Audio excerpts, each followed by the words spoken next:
So Shadow Generations has been out for approximately 6 months now, and I better not hear a single person ask in the comments, how many months? Because I will find you, and I will do nothing at all. And of course, because this is a Sonic game, that of course means the Sonic community will have changed the game by using mods. So that begs the question, what set of mods should you be using to enhance your experience of Shadow Generations? Well, have no fear, dear viewer, because in today's video, I will list a whole bunch of mods to serve that purpose. So, without any further ado, ladies and gentlemen, boys and girls, let's take a look at my definitive Shadow Generations mod guide.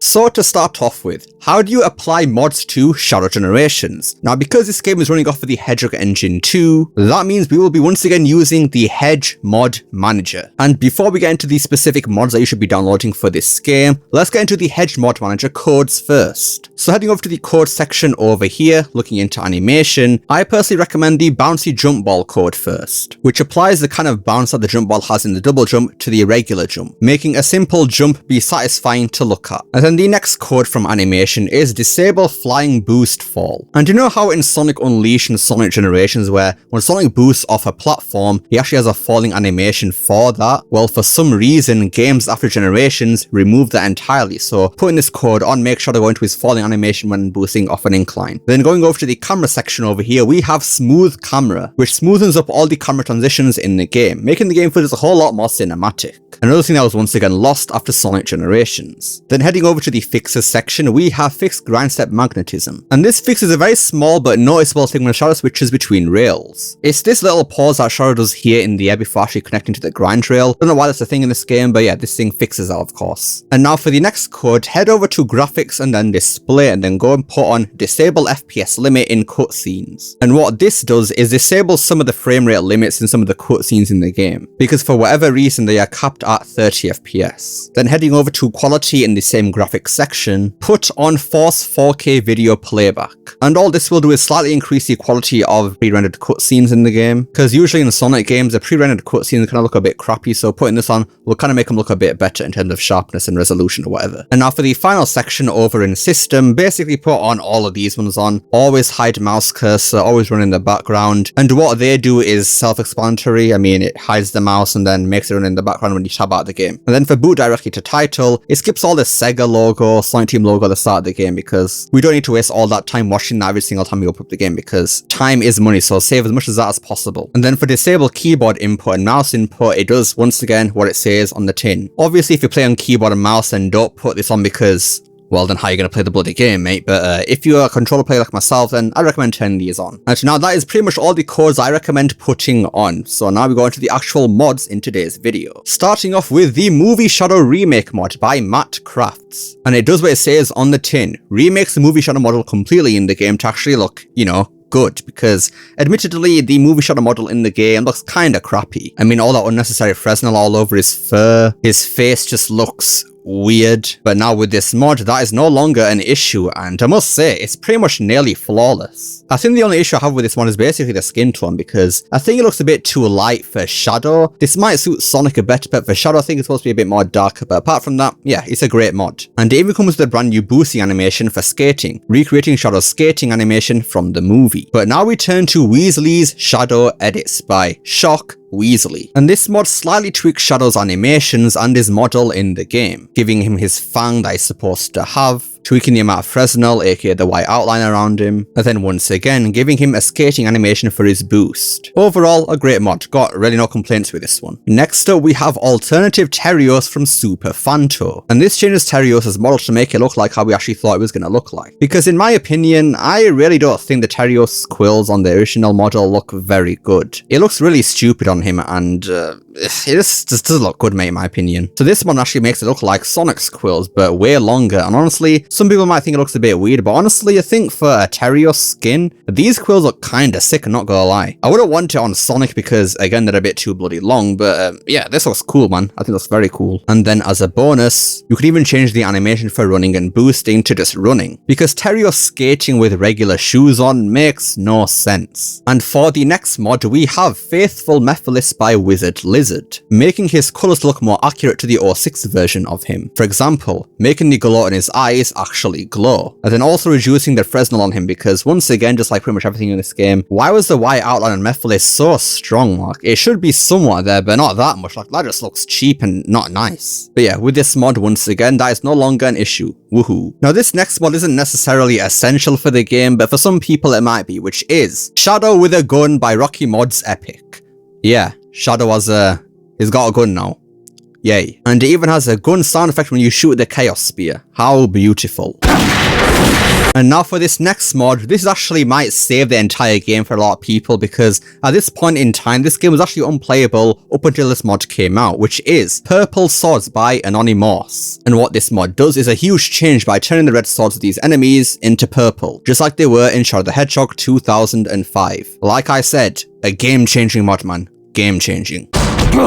Now next up we have Chaos Control Color Swaps by Majora OX. And this one lets you change the color of everything relating to Chaos Control. Whether it be the timer, shadows after images, the glow on the screen, pretty much everything. Not really a necessary mod for your experience of the game, but if you want to make it blue just like Shadow the Hedgehog 2005, well, there you go. Or if you want to make it pink, because why not? The choice is yours, mate. The possibilities are limitless. Well, as long as you don't want a colour that isn't actually part of the mod, then the possibilities really are limitless. And then on the contrary, the next mod is No Chaos Control Aura by Piranha Mayhem. You know the yellowish outline that Shadow gets when Chaos Control is ready to be used? Well, if you found that to be annoying or just straight up ugly, well, with this mod, you can just straight up remove it. And those are pretty much all the character ones I recommend for this game. So let's take a look at the UI mods now. Starting off with Beta Shadow Generations title screen recreation by Chanelio. Last year at Gamescom and Summer Game Fest, the title screen for Shadow Generation looks slightly different to the final release, where instead of having a stock render appear on the title screen in the final release, in the beta version, there was a render of Shadow with his in-game model, and honestly, it looked kinda cooler than the final release, I'm not gonna lie to you, so what this mod aims to do is recreate that. Not perfectly, but it's still good enough. And the next mod is Game Select Render Fixes by Dastonovich. And this mod slightly edits the renders shown on the title screen for Sonic Generations and Shadow Generations. And for the people out there who have not bought the digital deluxe version of this game, here we have the No Terios ad mod by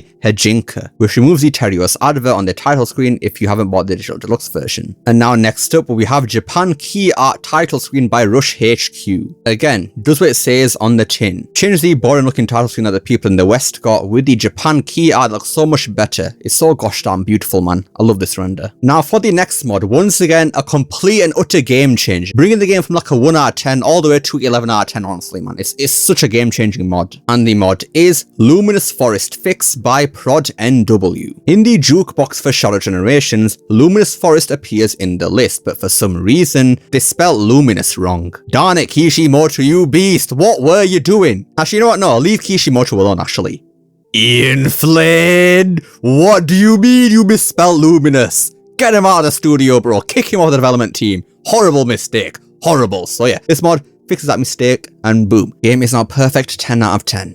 I mean 11 out of 10 even. Yeah, perfect video game. Yeah. Then for the final Ultra Instinct mod, we have Tokyo Mission renamed by Jubalub. And this mod renames the Tokyo DLC to EX Tokyo Mission, referencing the Japanese name for Sonic Movie 3. And I think this is an improvement for two reasons. I mean, first off, Tokyo Mission just sounds so much cooler than just Tokyo. And then 2, it shortens the ugly extra text thing over here to just EX with a space in between, mind you. And now for the only audio mod in today's video, we have BioLizard theme OST version by Mario Tanaka. And this changes the BioLizard music in the game to the lyric version on the album because for some reason the final game had no lyrics, but on the soundtrack for the game, the song has lyrics. It's very strange. But now for some cutscene mods for this game, we first have Fixed Aspect Ratios by Ash Rindy. And this fixes one cutscene in the game, which is the Doom Blast unlock cutscene, because for some reason, Ian Flynn thought it'd be a good idea to reference Sonic Frontiers where they messed up the aspect ratio for the Giganto cutscene and thought, well, my name is Ian Flynn, right? So we gotta reference Sonic Frontiers in some way, shape or form because now it's actually an old Sonic game compared to this one. Now, sadly, this mod does actually fix the cutscene where you defeat Neo Devil Doom because unfortunately that is actually pre-rendered, whereas the Doom Blast cutscene is actually in engine, so that is a shame. And then for the second second and final cutscene mod for this game, we have No Mid-Level Cutscenes by 7U7. And you know the cool looking cutscenes that you see in some levels where Black Doom turns the entire level to, a Radical Highway, or on the movie DLC where Shadows takes out an innocent gun helicopter, and despite them looking cool, having them be there and repeat playthroughs got very annoying. Well, with this mod, they are no longer a problem, as you can basically just bypass them all with a single rail instead of the cutscene. Not the most ideal way to fix this problem, but it gets the job done nonetheless. But now let's take a look at two gameplay mods for this game, starting off with Restores Unused States by Ash Rindy. In the files of Shadow Generations, there are unused states for jump dashing from Sonic Generations, and then drifting,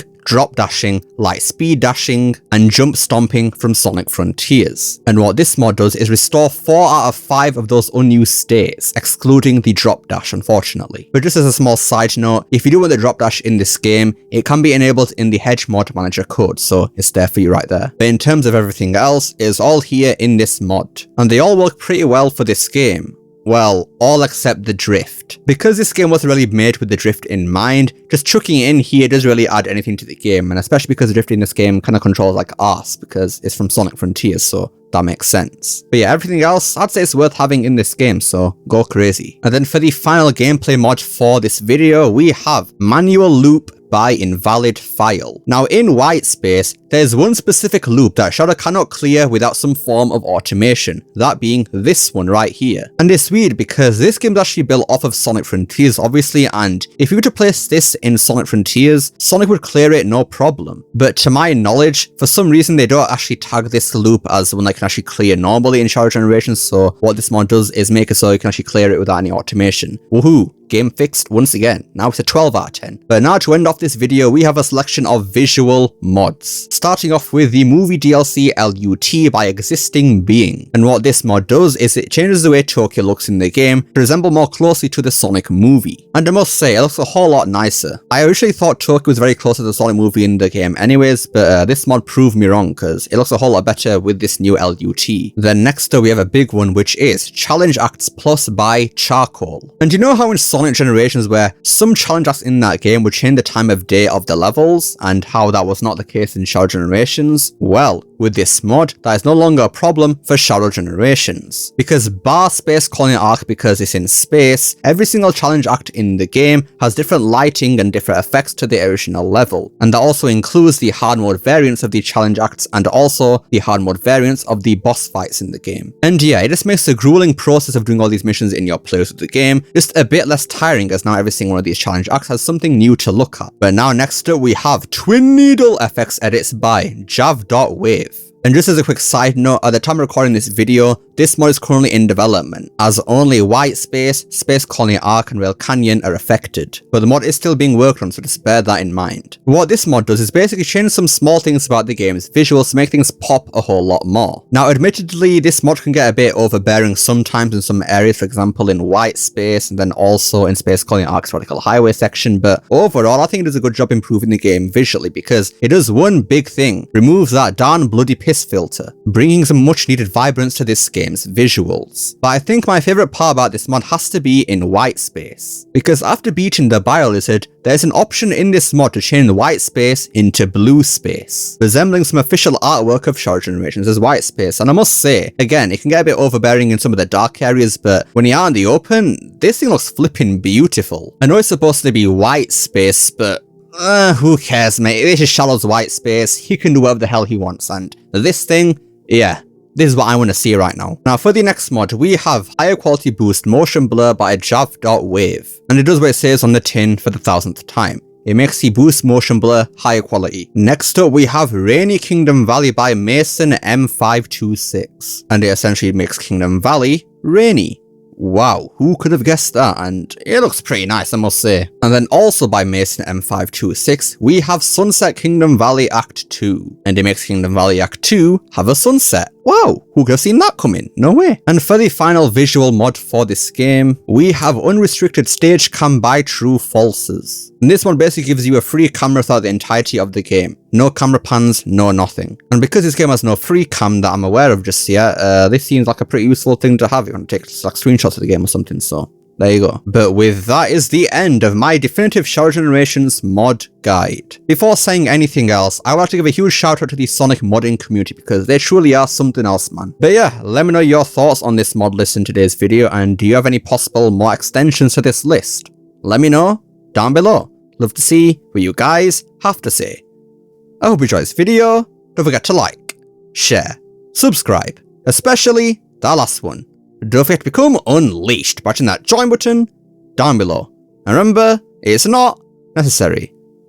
And I will see you all next time. Peace.